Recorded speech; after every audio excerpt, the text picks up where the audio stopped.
Assalamualaikum warahmatullahi wabarakatuh. Alhamdulillah. Alhamdulillahilladzi an'amana bini'matil iman wal islam. Wassalatu wassalamu ala asrafil anbiya'i wal mursalin. Wa ala alihi wa ashabihil kiram. أشهد أن لا إله إلا الله الملك القدوس السلام وأشهد أن سيدنا وحبيبنا محمدا عبده ورسوله صاحب الشرف والاحترام أما بعد فيا أيها المؤمنون اتقوا الله حق تقاته ولا تموتن إلا وأنتم مسلمون. قال تعالى في كتابه الكريم لقد جاءكم رسول من أنفسكم عزيز عليه ما عنتم حريص عليكم بالمؤمنين رؤوف رحيم. معاشر المسلمين رحمكم الله.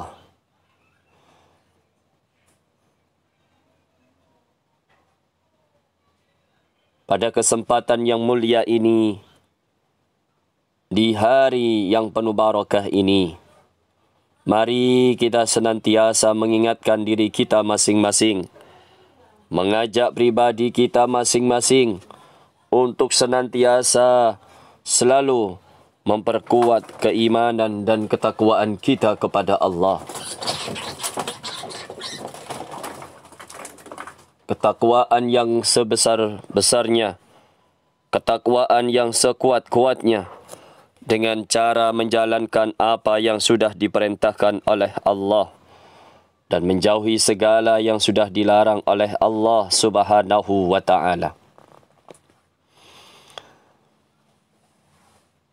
Dengan upaya kita, dengan ikhtiar kita untuk selalu mendekatkan diri kepada Allah, menjadikan kehidupan kita menjadi kehidupan yang mendapatkan barakah dari Allah Subhanahu wa ta'ala, mendapatkan perlindungan dan arahan dari Allah Subhanahu wa ta'ala, dan sehingga kita semuanya harapannya selalu menjadi hamba-hamba yang selalu dicintai oleh Allah Subhanahu wa ta'ala.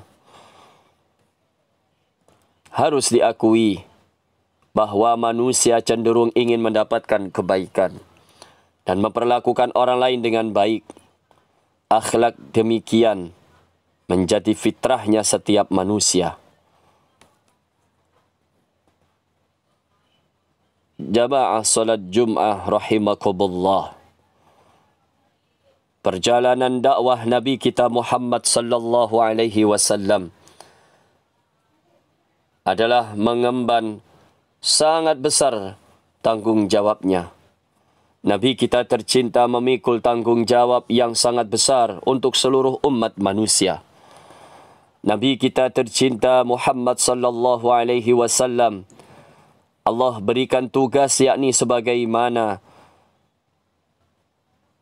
seperti hadis yang sudah diriwayatkan oleh Abu Hurairah radhiyallahu an.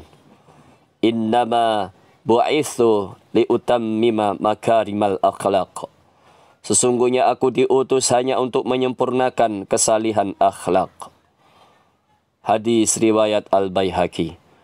Allah mempersiapkan Nabi kita, Allah mempersiapkan Rasulullah menjadi insan yang kamil. Karena tanggungjawabnya yang demikian besar, Nabi kita memiliki akhlak yang santun, akhlak yang lembut, dan berkasih sayang. Ini hakikatnya dari akhlak Islam. Sebagaimana dalam surat Al-Qalam ayat keempat, wa innaka la'ala khuluqin azim. Sesungguhnya engkau benar-benar berbudi pekerti yang agung. Ma'asyiral muslimin rahimakumullah. Dalam surat At-Taubah ayat 128,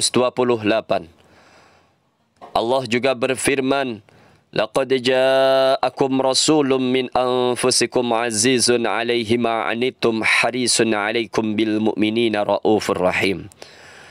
Telah datang seorang rasul dari kalanganmu, berat penanggung penderitaanmu, ingin kamu mendapatkan keamanan dan berkasih sayang kepada orang yang beriman.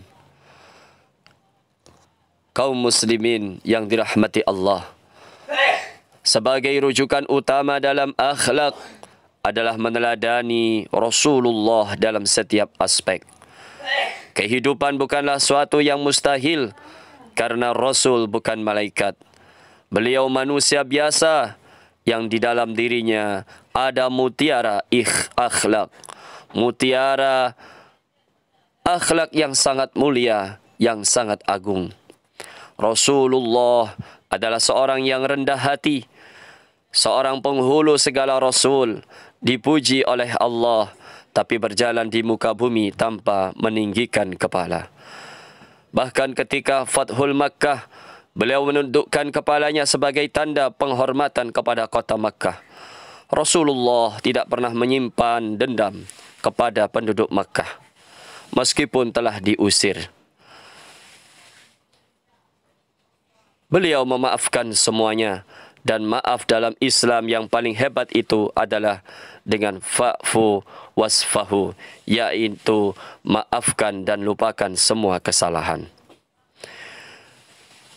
Ma'asyiral muslimin rahimakumullah. Keluhuran akhlak Nabi kita, keluhuran akhlak budi pekerti Rasulullah yang harus kita teladani adalah banyak hal dalam kehidupan kita. Kita diingatkan bahawa akhlak merupakan warisan agama untuk kehidupan masa depan. Rasulullah menjadi acuan utama dalam segi kehidupan kita, dalam semua lini aspek kehidupan di dunia ini. Rasul sebagai ayah, sebagai suami, sebagai masyarakat, sebagai pedagang, sebagai guru, dan lain sebagainya. Semua teladan itu muaranya adalah Rasulullah, Nabi kita tercinta, Nabi Muhammad sallallahu alaihi wasallam. Ada permasalahan apa, kita bisa mencontoh Rasulullah. Yang ingin berdagang, kita bisa meniru Nabi kita Muhammad sallallahu alaihi wasallam. Ada yang ingin menjadi pemimpin yang sukses, kita bisa mencontoh Rasulullah sallallahu alaihi wasallam. Kita ingin menjalani hidup yang seperti apa dalam bidang hal pekerjaan, dalam bidang hal tata negara, kehidupan kita, semua aspek bisa kita raih, bisa kita temukan dalam pribadi yang agung, yang luhur, yang berbukti pekerti yang luhur dari Nabi kita Muhammad sallallahu alaihi wasallam. Semoga kita bisa meniru beliau dari segala aspek. Semoga kita terus mencoba meneladani akhlak-akhlak yang sudah dicontohkan oleh Rasulullah sallallahu alaihi wasallam dalam kehidupan kita.